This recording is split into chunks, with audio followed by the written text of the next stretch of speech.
বন্ধুরা, আমার চ্যানেলে স্বাগত জানিয়ে আমি আবার ফিরেছি আপনার সঙ্গে আর এক রেসিপি নিয়ে। দেখতে থাকুন। এই যে আমি নোনা ইলিশের মাছের মাথা নিয়েছি, এবার কাঁকড়েল নিয়েছি, একটা আলু নিয়েছি।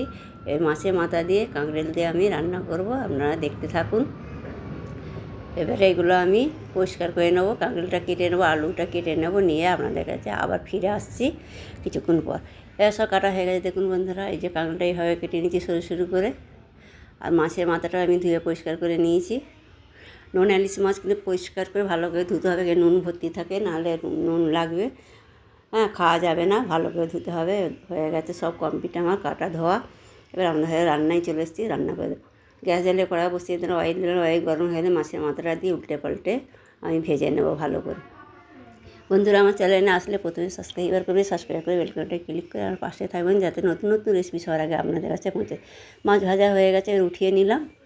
উঠিয়ে নিয়ে ওই তেলের মধ্যে আবার কিছুটা তেল দিয়ে দেবো, দিয়ে এবার পেঁয়াজ কুচি দিয়ে দিলাম। পেঁয়াজ কুচি দিয়ে একটু হালকা নাড়াচাড়া করে নেবো সফট হওয়া পর্যন্ত। এবার কাঁচা লঙ্কা চেরা দিলাম 4টে, ওটা একটু নাড়াচাড়া করে নিলাম। নিয়ে ওর মধ্যে আমি কাঁকড়েলগুলো দিয়ে দেবো। কাঁকড়েলগুলো ওই পেঁয়াজের সঙ্গে ভালো করে ভেজে নেব।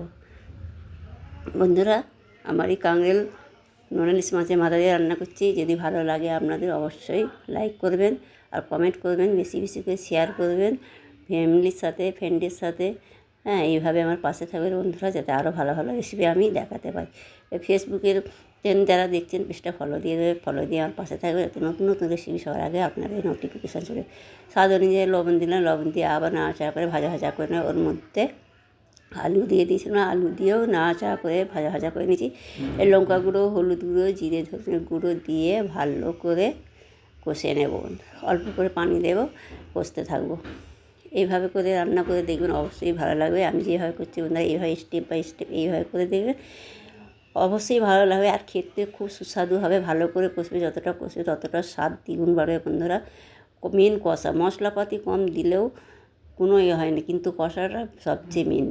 এবার কষানো হয়ে গেছে পরিমাণ মতো, এবার আমি পানি দিয়ে দিলাম। বন্ধুরা, আমি অফ ক্যামেরায় কষে নিয়েছি, ভালো করে কষে নিয়ে এবার আমি পানি দিয়ে দিলাম। দিয়ে এবার আমি চাপা দিলাম। কিছুক্ষণ পর আবার খুলেছে, আবার ঢাকনা খুলে দিলাম। দিয়ে আমি এবার ভেজে রাখা মাছের মাথাটা দিয়ে দিলাম, দিয়ে নাড়াচাড়া করে নিলাম। নিয়ে নাড়াচাড়া করে নেব বন্ধুরা। এই যে দেখুন, এই যে মাছের মাথাটা ভালো করে নাড়াচাড়া করে আমি আবার চাপা দিয়ে দেবো। আবার কিছুক্ষণ পর খুলে দেখবো ঢাকনাটা হয়েছে কি না। আবার ভালো করে নাড়াচাড়া করে নেবো বন্ধুরা। এইভাবে করে আমি পুরো রান্নাটা কমপ্লিট হয়ে গেছে। আপনাদের পরিবেশন করে দেখাচ্ছি। দেখুন বন্ধুরা, কতটা সুন্দর হয়েছে, খেতে তো অসাধারণ হয়েছিল। আপনারা ভালো থাকবেন, সুস্থ থাকবেন। আল্লাহ হাফেজ।